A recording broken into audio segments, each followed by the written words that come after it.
So we are very happy today to have an agenda. We have two topics. We have Etex company who will be sharing how they implemented an SAP Commerce Cloud in full, let's say, virtual way during the COVID time in only 6 months. And we're very happy to welcome our former colleague, Kevin, who will illustrate to us all the things he has been doing and light also the ex-colleagues on what is possible on Commerce Cloud, because it's the beginning in Atlas Copco. So we're very happy to for that. And that's not the only thing that we have today. That's where we had an agreement with Marjolaine that she will pick up. Yeah, after a short break, we have another interesting topic, which is SAP Sales Cloud related, where there is a specific module when it comes to perfect store execution, and Kangaroo will tell us all about it during our lunch. So also a very interesting session to follow as well. So busy agenda today, and yes. To explain a little bit to you before we give the word to Kevin and Reginald, is that Sapiens is an organization to exchange experience between SAP customers and SAP partners. And we are, Marjolaine and myself, we are the focus group called Customer Experience. So what we try to do is to facilitate sharing experience and lessons learned on the SAP CX suite. So we are a proud volunteer. So I'm working for the company Atlas Copco. My name is Agnès Debris. And Marjolaine? Yes, I'm also a proud volunteer of the focus group for customer experience together with Agnès. Already has been a very busy year. In my spare time, when I'm not contributing to the Sapiens organization, I do some work for Flexo as a CX consultant, and currently implementing CX solutions, for example, at Elia. But today here to accommodate both sessions from Etex and Kangaroo. So happy to be here and hopefully listen to a great customer testimonial now. We are also fully supported, of course, by the Sapiens director, Tracy, who is also in the call today. So welcome, Tracy. Thank you, everybody. And please, I have to, for ease of registration, please do, while you're listening, just click through to the link either at the beginning or at the end of the session to register for the next event on the 30th of June. That again, Agnes and Marjolaine, as our proud focus leads and volunteers, work really hard to put the agendas together for you. So please, if we can share the links with our colleagues and register also for the next event upcoming. But thank you very much to all the speakers who've joined us today and the attendees from a Sapiens point of view, and welcome. Thank you, Tracy. And something that I can add on the session that will take place in June 30. So that's a session where it will not be a full presentation of experience. We had that sharing already, and we have the chance to have people from SAP CX strategy team, where they shared, if you want, the strategy on CX. There was a Sapphire, but the session that we will have there is a coffee break, meaning that we have already a certain number of questions that were asked and they will be discussed, but it's the opportunity also to ask questions. So it's an interactive session. So for those who are really following the evolution of the different CX, the CX suite, and the fact that they harmonize the data model, that the fact that they focus on the end-to-end business process and what are the new functionalities. So that's a very good session to take part of. Yeah, but without further ado, shall we hand over to Kevin from Etex and Reginald from SQLI? Thank you, Agnès. Thank you. Thank you for the introduction. Start sharing my screen.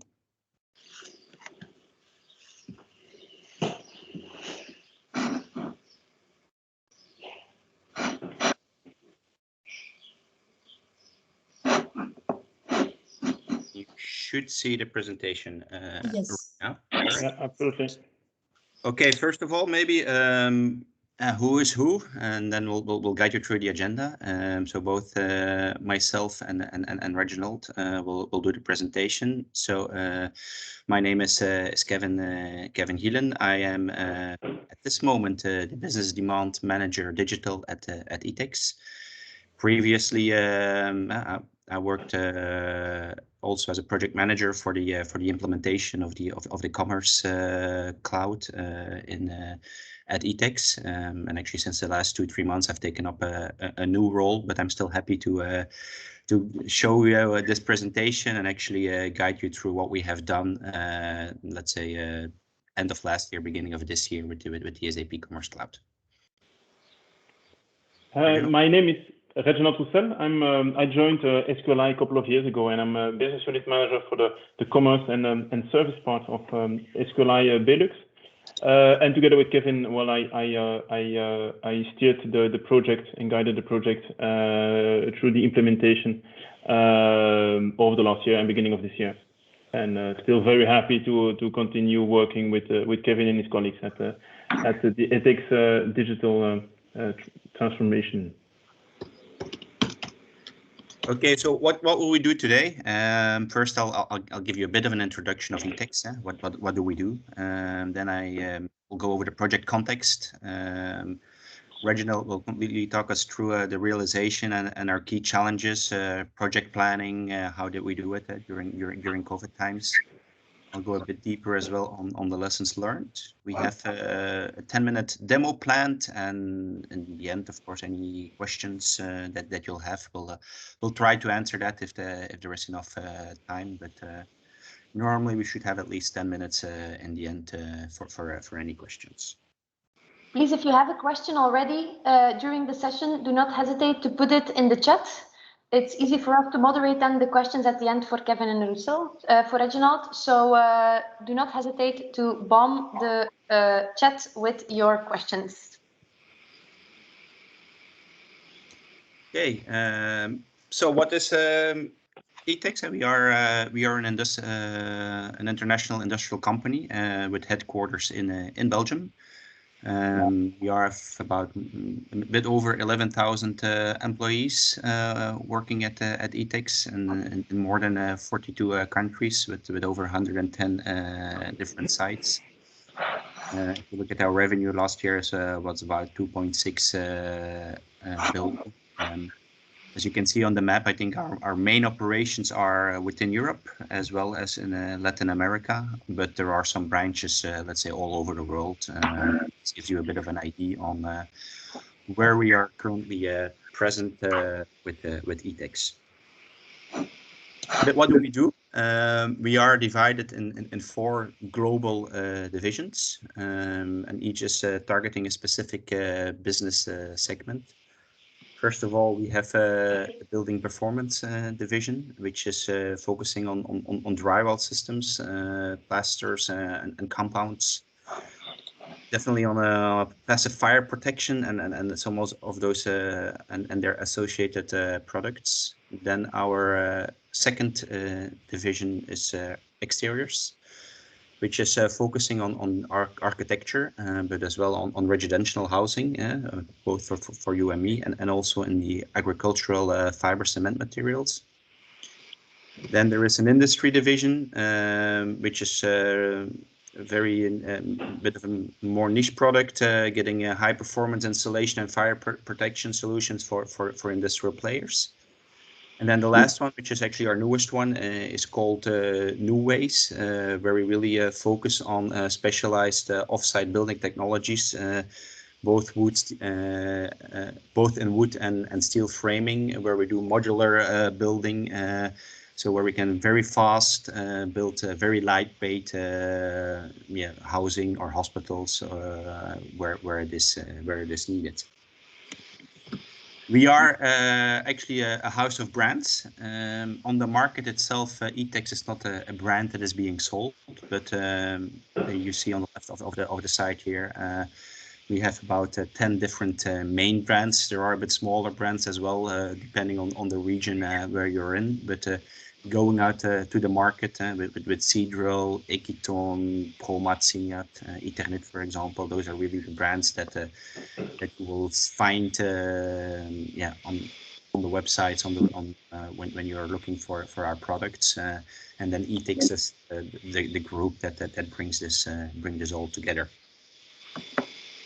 I have a bit of slides actually to give some ideas of what we are doing.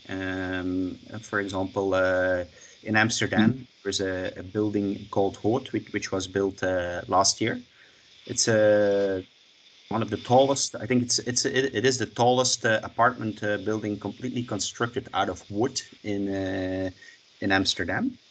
And there, a lot of our plasterboards were being used from building performance. And you see there are over 10,000 square meters of plasterboard, which is a very, let's say, which is a plasterboard which is very good for fire protection and insulation. As you can imagine, a wooden frame for an apartment. Of course, the fire protection there is crucial. So it was decided on this one to use our plasterboards to have that constructed. Then next one is also one from last year. It's a building in Hong Kong where you see the outside, which is one of our Equiton sidings, Pectiva, which is the material that you see here, which is being used on the outside of that building. Or the Museum of Art in Hong Kong.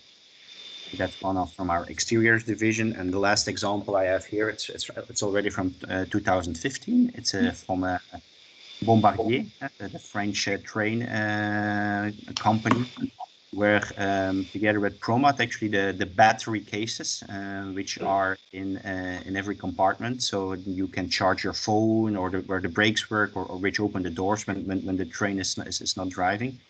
Those batteries can get very hot, and the casings around that are built together with Promat, and that's very high performance insulation, so it's very safe also for the travelers that it doesn't get hot and that there is no fire caused by those batteries. That is a bit at a glance. What do we do? And then of course, why did we start this project? Think about it's a bit over a year ago that we decided when COVID started. I think everybody started looking at okay, how can we harmonize? We need to go more digital, and what do we do? So we really at first we started to think what is our target groups? Who are we selling to? But also who are we not directly selling to, but which are the different stakeholders that are involved in our full process. So we had 3 target groups: distributors, homeowners, and installers. The main ones, because there are many more types of customers that we have. But it's to illustrate a bit that one is truly B2B, then a homeowner like you and me, it's really B2C. And then we also have some installers which use our products, which install them, which is B2B, but they have more B2C expectations. Within Etex, we didn't have a unified platform to do this, to do e-ordering or online ordering, and we came to the conclusion. Let's first already start with our current customer segment, where we are selling to the distributors, and let's build a single platform for those distributors, and I think we decided to go for that. We looked for a partner. We looked for a platform to do this on. So we came out to SQLI as a partner to do this, and we started with the SAP Commerce Cloud actually as a platform to build for distributors, which we then want to extend to our other customer segments later on. With that, I'll pass the word to Reginald, who will guide for the project realization. So how did we start this project? Well, first, We had some in-depth discussions, of course, with Kevin and his colleagues with Etex on what the specific objectives are for this project. And there were mainly basically three big objectives. Yeah? The first one, Kevin mentioned already, is to say that, okay, we want one platform. We want one platform to manage all these different routes to market. Yeah? Of course, we will start, the idea was to start with the distributors because this is the biggest customer segment currently at Etex.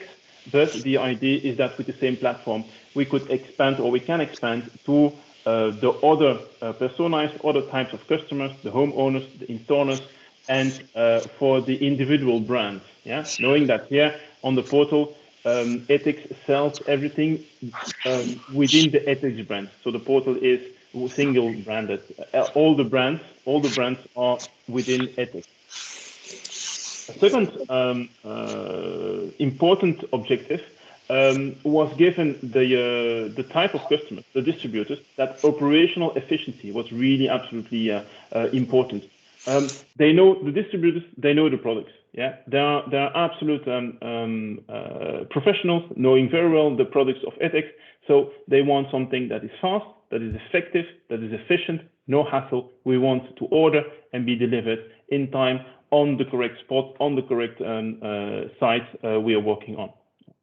And the third one is time to market.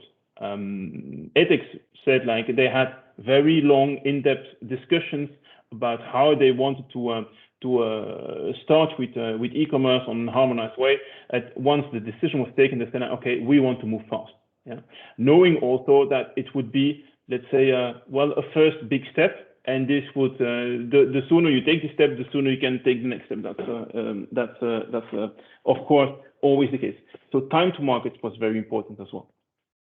So given these objectives, we had two options. Kevin, you can maybe go to the next slide.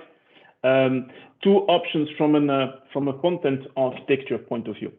As you know, we could go with the B2B accelerator, or we could go with Episerver, Episerver being the CMS that Etex uses for all its branded websites. And of course, both have positive and negative points. Yeah. Given the back end of Etex being SAP, the choice was already taken to go for SAP. But then, should we go for the B2B accelerator? Should we go for a headless approach with Episerver in the front and the commerce engine of SAP in the back? Positive, or the upsides and downsides, the accelerator, probably most of you know it very well. It's a proven solution. It's mature. There are a lot of projects that have been done with the B2B accelerator, and it's very well documented. Of course, the downside is that it's less flexible. It's tightly coupled. And so if you want to have advanced customer experience development, it's a little less flexible and not as responsive as it would be with a headless solution. Yeah. And a fully responsive solution, it's not either. Yeah. It is, of course, you can have a mobile website, but it's not natively a native web app application. So that was option one. Option two is the headless solution, which for Etex was or is still, let's say, the end state architecture. They say, like, okay, we have all our different branded websites for different brands, and we really want to use those on the long term. Yeah. On top of that, it's more flexible for sure,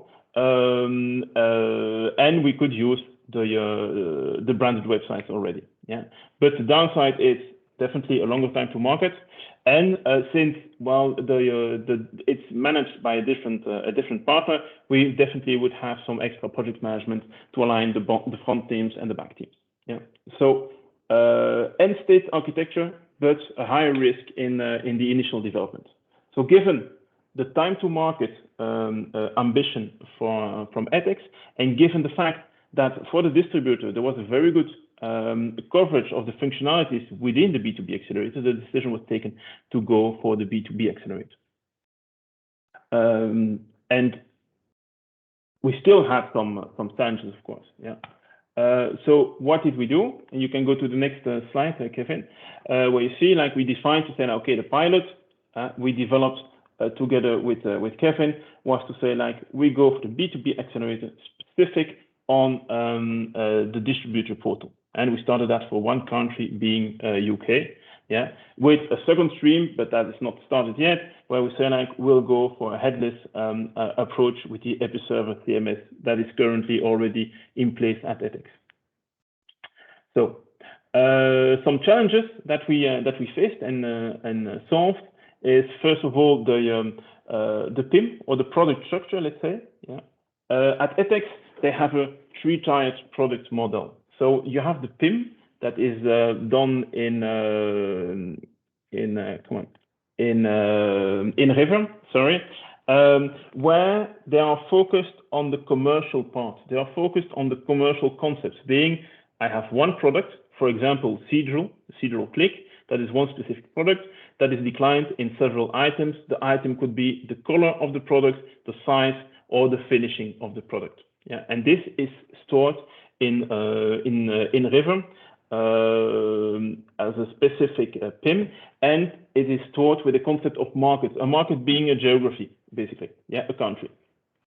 So, however, they have a third layer of products in the ERP backend system that are the materials, and a same item could be produced in several places and stored in several warehouses as well. But every plant had its own material number. So being for one commercial item, you could have different material numbers. And this is managed within the ERP. And the ERP is working, SAP is working with a concept you all know for sure, is sales organization. And of course, it would be too easy if the market and the sales organization was a one-to-one relationship, which it's not. So we had to see how we could how to manage that. This is why we you can go to the next slide, Kevin. This is why we went for well, let's say the two sources of system that we had to combine to each other. Yeah, they have a different scope. We know it. Yeah, and we needed to find a very good way to keep this separation of concerns. The PIM being customer facing, yeah, and the ERP being internal business operation and efficiency. So we had make a link where we say, like, the master data, the material and the sales organization, the ERP is the master, and the commercial information there, the PIM is the masters, and we do have a loose coupling between both systems. That works pretty well, actually. That was the first challenge we had to overcome. A second one is more generic, is that when you, especially on a let's say greenfield implementation of an e-commerce in a solution in a B2B organization, is that you see that you will touch almost all departments and processes within the organization, going from the master data, the customers, their master data, their credit status, all the different data that are linked to the customers. Your products also, specifications, the assets of the products, pricing and promotion, also very important, availability of your products. And everything that is linked to a transaction, the orders, the billing, returns, the sourcing, the delivery, the availability promise, the quotes, everything that is linked. All of these processes, all of these elements are touched by the implementation of an e-commerce system. And so we see that that there is a lot of change needed also in the backend system, and maybe that Kevin will come back on that in a minute later on. A third element that we need to, so just to finish on that, so we didn't have to not only implement the commerce platform, but Etex had also to look over the different elements that were affected in the backend system to see what processes need to be automated or changed to enable e-commerce. And that leads automatically to the third element, which are the integration flows. Kevin, you can maybe go to the next slide. The integration flow. What you see here is very, very high level. the customer journey of the customer, being he's logging in. Yeah. As soon as he logs in, we are going to we know who he is, so we know who the customer is or to what organization he belongs, and we are going to fetch the quotes that exist for that customer. Quotes being the element that will define the prices that customer will get. Then he will search for his products. He will get his specific customer prices, and it becomes even more difficult when it gets to availability. Yeah, and there for the moment, for this MVP, we were unable to give availability because due to the fact that there are a lot of materials that could be linked to one individual item. Yeah, so this is why these checks today are made partially manual. Yeah, the availability is made manual because it's still a manual process to determine what plans will be used for delivering a specific order. And this is one of the processes that Kevin and the SAP team are working on to automate in the coming months, because they understand that this, of course, is needed to enable full visibility for the customer. And until now, these processes were not fully automated. Yeah? And the automation of the process is not a big challenge, but is really to see what are the business rules that are behind. And what we see is that very often, these business rules are not harmonized over the different countries or organizations, and they are often, let's say, partially in an Excel sheet, partially on some in the minds and heads of the customer service associates.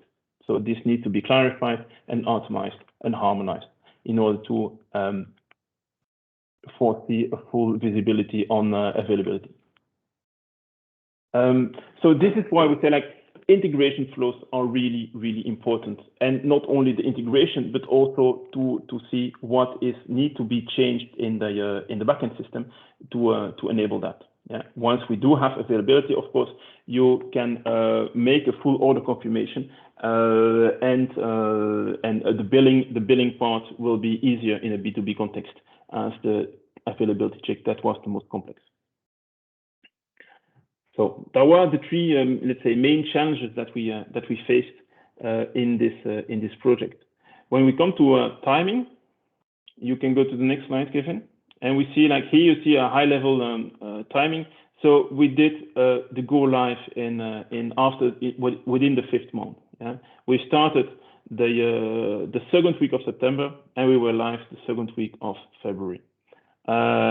We did it in an agile methodology with a number of sprints, 4 sprints to be specific, but most important is that we did it well in a very short timeline, and we did it fully in a, let's say, digital way.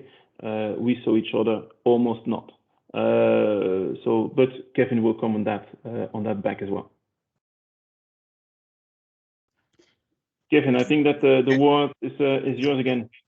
Sure. I think what maybe. Can I ask a question here? Maybe Kevin, is that were you having an e-commerce before? You have been replacing an e-commerce by this one, or you? We had, let's say, there were some scattered initiatives within Etex, but not a unified one. And yeah, our pilot market where we started was the UK, and they didn't have an e-commerce yet, so it was more greenfield, so starting from scratch for them. So it's really from nothing to having your e-commerce up and running. That's the 6 months time that you took, and. Yeah. And during the time where you could not travel and visit. Correct. So that's a real challenge. Thank you. Yep. I think indeed, how did we do that? And a bit of our lessons learned there, because although we had indeed some scattered initiatives and sometimes front end or loosely coupled to our back end commerce to our ERP. I think this time it was really the first time that we did an end-to-end setup together with an e-commerce channel, with an ERP backend, with yeah, from a CRM perspective, we are using Salesforce with the CPI integration with our in-river PIM. And also it's the first time that we actually open up our back office processes to our customers. So that's really some thinking had to be done there, because is everything actually really set up correctly in our backends? That's data quality, cleaning of the data. So there was also quite some challenges there. It was not just building it and integrating it, but also making sure that, okay, what we are now showing from our ERP, is this the correct data? And really the first time that we did this end to end together with our UK organization. Of course, because of that and because of COVID, and I think that's within every project, but indeed you need to do sufficient communication within the project to all the different stakeholders. Architecture was involved, some of the IT infrastructure, but definitely also the business, local business from the UK, but as well, let's say higher management from the different divisions, because this project is only the start and we want to extend it to the rest of Etex. But also to our customers. I think, are we now building what our customers are expecting? Do they really want to use this? Maybe it's still easier for them to send the fax to us instead of or an email, and instead of placing the orders themselves. So it's also key to involve the customers from the start. And a high involvement of all the business actors. It's a business owner, line manager, key users, our customer support. It will be a different way of order entry. Instead of keying in the orders, they need to look through, find back the order, look it through, and find back why is the price not correct. And also that from the start, we really need to make sure that those actors are being involved and introduced to the change that is coming. If how do we do that? Because we had, let's say, 4 main areas within this project, and normally you all get together. And we had from Etex Belgium, so from headquarters, like myself and others from our digital team are located in Belgium. Then we had our pilot country, which was in the UK. So we had quite some UK involvement from key users and customer service from there. And then from our partners, and we the project itself was led together with Reginald and others from SQLI in Belgium. But the development part and configuration part was mainly done in SQLI Morocco. So and that's, let's say, 4 locations where we had to collaborate on a daily basis with, and it was a complete change, I think, and that has nothing to do with the SAP Commerce Cloud, but that's just the world at this moment that we live in, and how we had to do this project. I think the total physical gathering that we did on this project was actually myself and some others of Etex meeting 2 or 3 persons from SQLI Belgium, like Reginald. That was 2 times 2 hours that we met each other. I think it was somewhere at the end of September, beginning of October, right before there were some other extra restrictions coming. And so we created a specific Teams channel to do that, and which was permanent open, and where we also could chat with each other between SQLI and the business and Etex Digital. I think the importance of written documentation has been was even more important right now. It's always important to fall back on, but if you don't meet each other physically, or you don't see each other at a coffee machine, it's even more important. We had to adapt our way of working for the workshops, of course. Normally you'll get together for about, let's say, a week. You go through all the different topics, you list them. If you need to do that on a digital landscape, to do 8-hour workshops 3-4 days in a row, or maybe 5 days in a row, that doesn't work. So we really had to split it up, and instead of doing it in 1 week, we did it in 3 weeks, for example, with workshops of 2-3 hours, but which were really focused on key topics. And then we also invited the key actors of that specific topic, and certain topics the CRM team was involved, and other topics more the ERP SD team was involved, and so on. And the same actually happened for our user acceptance testing, in that what we did in January. Again, normally you would get all together, make sure that it is all working, and nobody leaves the room until everything is tested and everything is signed off. But I think that again, other means of testing, multiple times a day, have short calls, and also do more focused testing, and of course do a very open communication on everything that we are doing daily, weekly, monthly, depending on who needed to be involved at what moment. So that's a bit. Yeah. Can I ask a question here? And maybe to say, for me, the chat is kind of blocked, so I don't see the question from the participant, Tracy, maybe. But I have a question for you, Kevin and Reginald. This challenge of working remote with your own internal organization plus SQLI as a partner, that is already difficult. And did you, at certain point in time, also interact with your customers and dealers also in a virtual way to ask their feedback? Yeah, our UK organization got in touch with some customers. They did some customer interviews during the project. Let's say from Belgium, we were not involved, but the UK team did that themselves. Yeah, and another thing is that is I think, and again, it's not specific to this topic, but more in general, is in a project there is always some tension. At a certain point of time, we have to clarify some topics we're not agreeing on, or we have some not fights, but things and this is honestly difficult in a digital way. Honestly, this is where you see the limits of. This is why we wrote about, or Kevin spoke about, very open communication, but we really have to be, on a daily basis with each other and say, okay, as soon as something is getting not exactly aligned as it should be, we have to communicate on it to make sure that we don't have misunderstandings, because the physical way is not there, and so the chance on misunderstanding is just way bigger.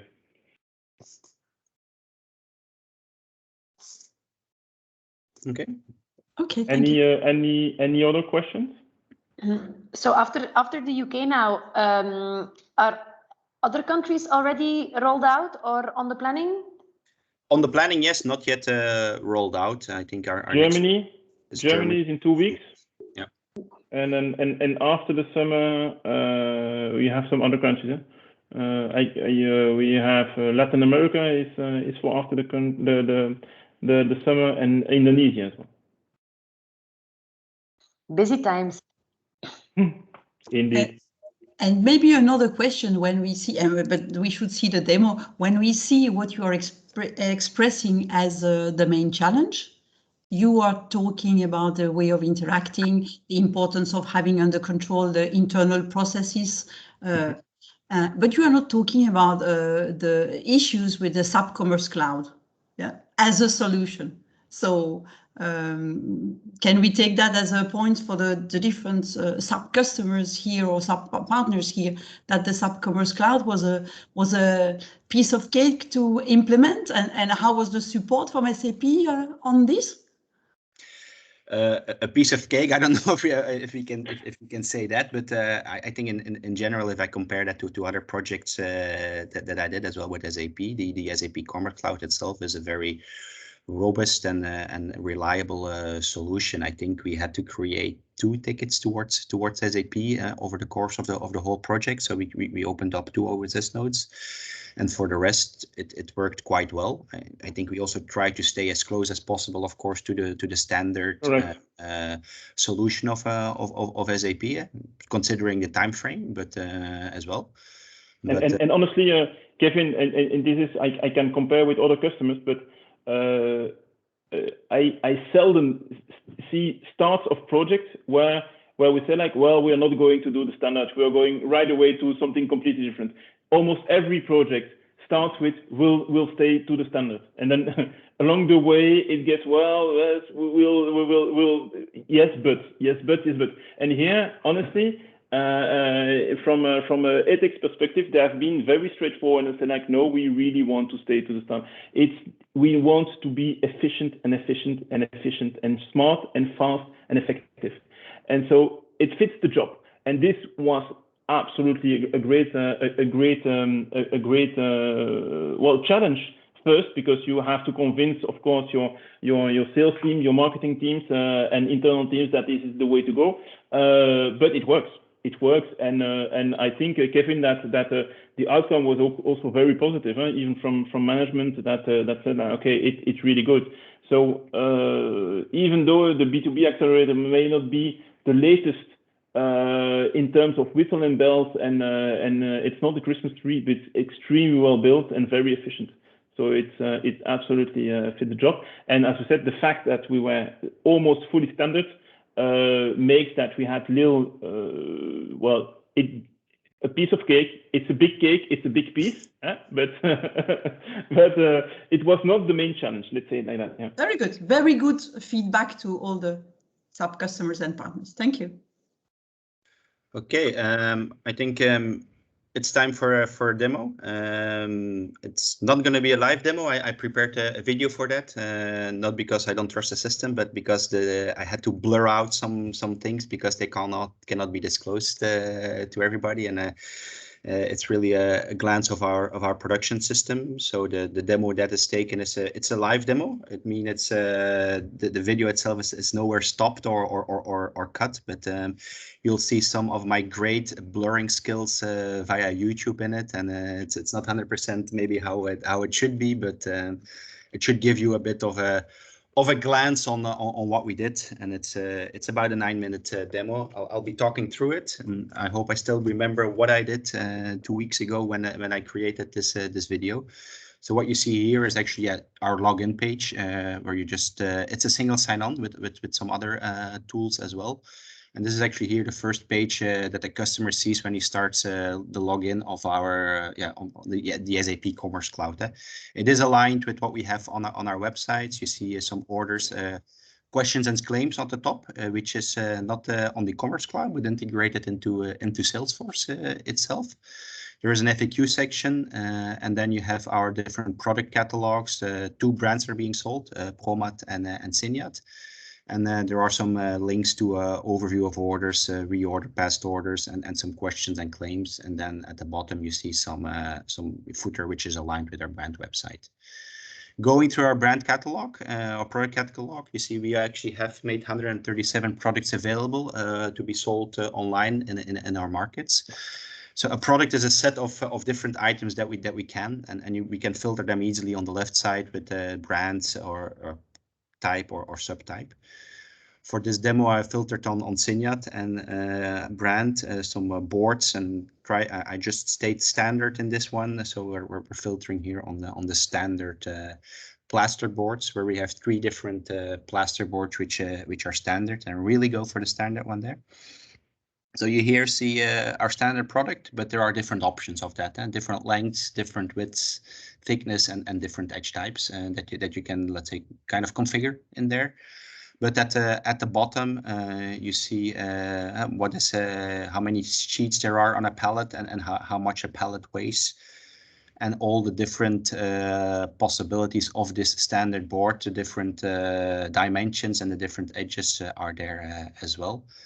All of that data is that combination from in River and ERP, and the product details and the applications and benefits and the technical data is data that really comes from our IMS system in River, which is being populated in the SAP Commerce Cloud.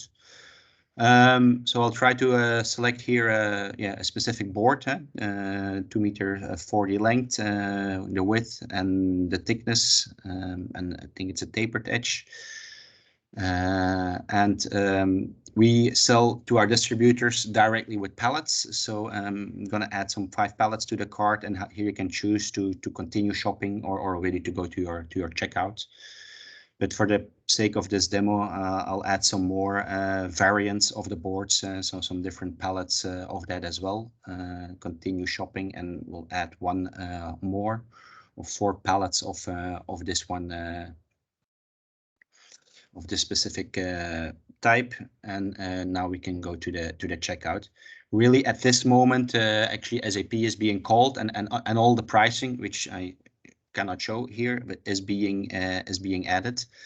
And you see some here on the left side. We actually see some quotes, which are pricing agreements that we have. So depending on which job site or which agreement that you have, it can be that there are different pricing, or that there is different stock available for a specific location.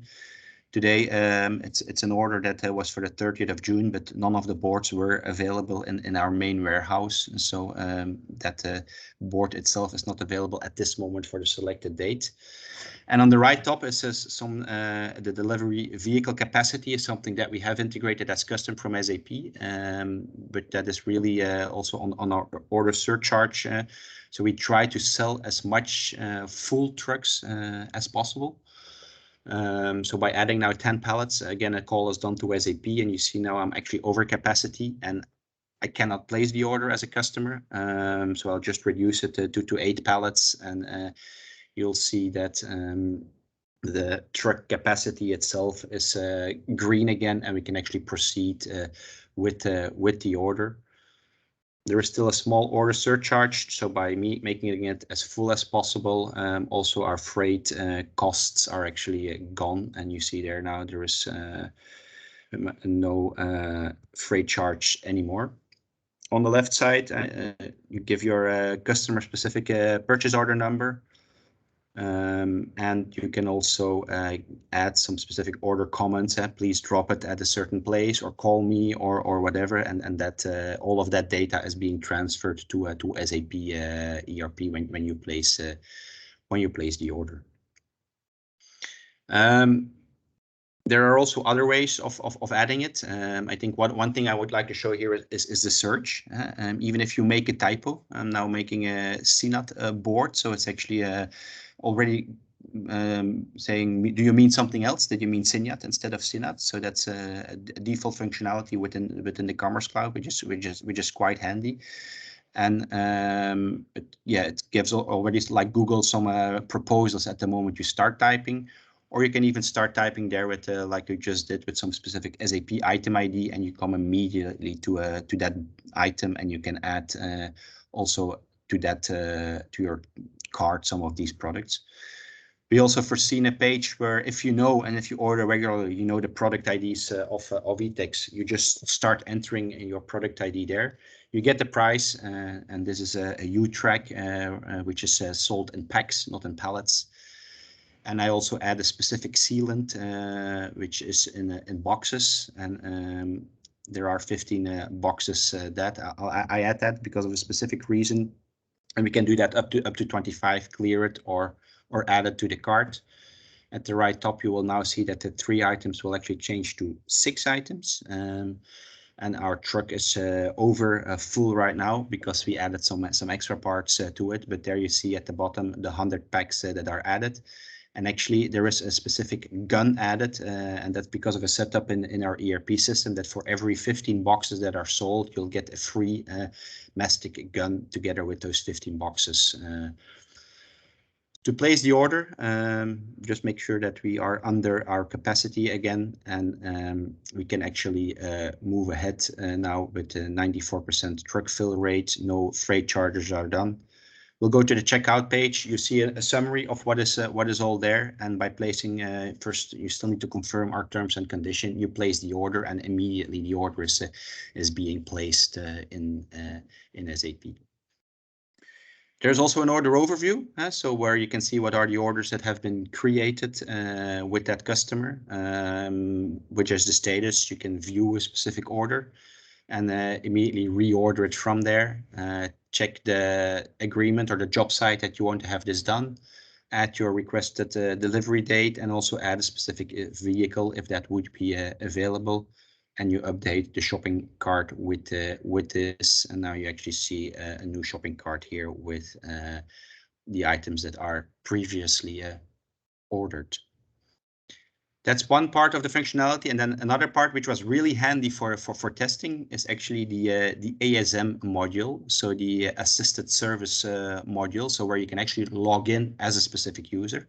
So I log in here with my own credentials, and I sign in, and then actually I can choose which customer do I want to impersonate. So I'm going to look for David Smith-Geller here, who is one of our customers, and I can actually really start a session with him. I can look together with my customer, what is he seeing, add some items on behalf of him to the shopping cart. If a customer has some issues, we can actually look into that together with him. But it was also really handy actually to do some validations ourselves before releasing it to customers. And you can have an immediate overview of what actually the customer has been doing on this on the SAP Commerce Cloud, which cards did he create, which orders did he place through the Commerce Cloud. You can easily end a session and switch immediately to Andy Davis right now and do the same thing. Start a session with him. Have a look on what products or what is he looking for. You see this customer didn't really do a lot yet.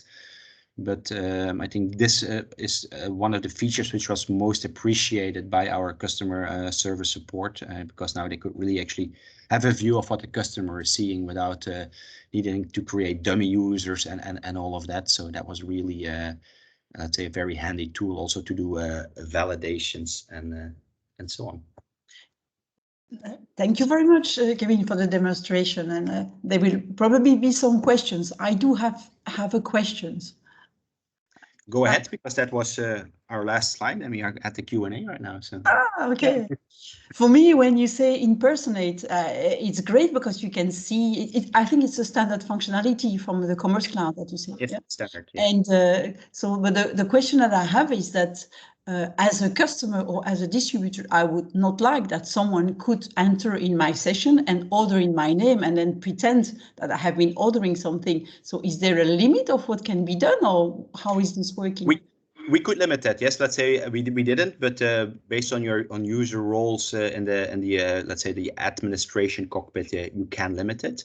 But it's also everywhere registered in the backend that somebody else has done that on behalf of. So it's always that if I would make a change in our, let's say, tracking, you would see that Kevin has changed this on behalf of this customer.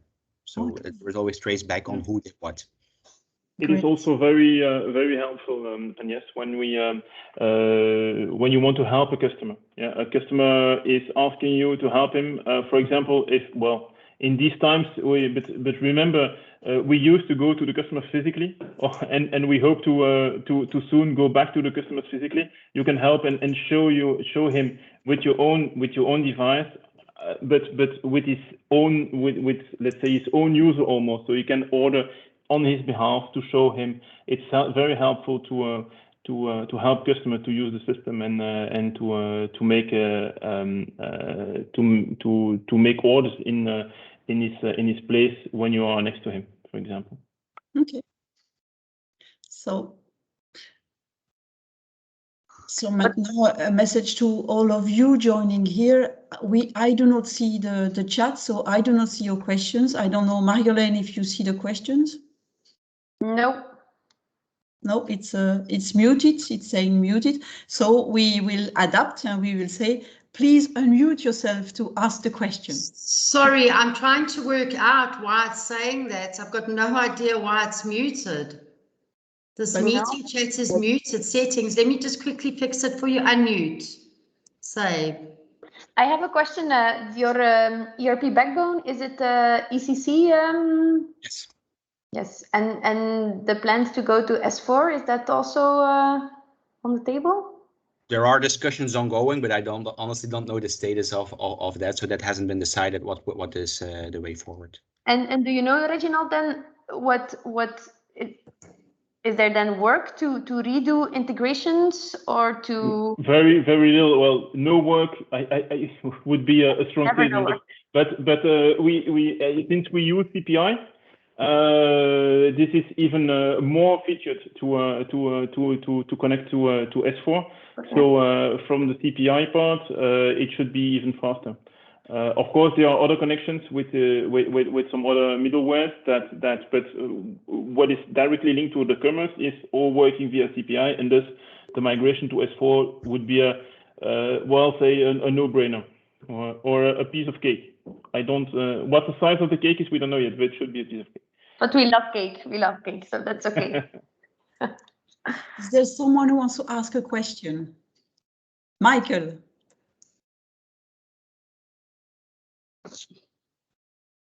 Sorry, apologies all. I have honestly unmuted, but it's not saving the new settings. But anyway, I'll keep at it. Thank you, Kevin. Really nice to see you again, and thank you for the presentation. I have no questions, but really, I'm very impressed with the speed and the implementation as well. So, thank you. Congratulations. Very well done. Nice to hear you again, Michael. Thanks. Thank you. God bless. The demonstration that you showed is looking like a strong and a robust process. And do we understand well that with what you have there, you are able already to roll out to all the countries, let's say in Europe, basically in Europe for Etex, for the interaction with the distributors. And it's only later on that you will look at a solution that is headless with the different brands. We are still defining, let's say, our roadmap. Of course, we have something which is ready now for our distributors, and we'll try to roll that out a bit further. But indeed, based on our strategy and others, we need to start looking over the summer right now. What is the plan to do this headless part and actually have it completely integrated into our brand websites? And what has been the adoption? So, because you started from nothing, so maybe the distributors, they were not used to buy online. Is it difficult to convince them to start moving digital, or is that something that is happening naturally? It depends, I would say. I think it has been a very slow start for us. So not a lot of customers have been invited yet. On one hand, I think we have very good feedback on what we are doing, and that they get better overview also of some order tracking capabilities which we didn't show and so on, and where they can also see what their order status is. On the other hand, it's also a bit sometimes perceived as double work that a distributor needs to do. So we need to key it in our system and as well in the other system. So there is, at certain cases, also a bit of resistance, of course, to get this up and running. That's something we'll need to work with as well with the UK team. We have also an adoption team to improve a bit that experience, and maybe also show a bit more the benefits of the solution. But I guess we'll get there, but it's a bit a slow ramp up. So we want to congratulate you from doing it in a COVID time. It's really great information that you share with us to show that it is feasible, to say that the SAP Commerce Cloud is not piece of cake but is very robust. That we need to pay attention we need to have the thinking of what do we do for the PM, or do we go headless or not? What's the value of the SAP B2B accelerator or not? But having done that, it's an easy road if we also manage well the internal processes. Yeah, that's also a big message that you have been giving here based on your experience, so. Those are very valuable key messages that you share, if I try to summarize in a good way. So thank you very much for the time and the sharing, including the demonstration. This is really, really valuable thing for the Sapiens community. And perfect timing. Yeah, thanks for inviting us. Yeah, it's 12 on spot. Yeah. Kevin, we're good. Yeah. Thank you very much. The whole project has been like this. Yeah, timing was key. Yeah? I said it from the beginning. Okay, thank you. Okay, thank you, Kevin. Bye-bye. Bye.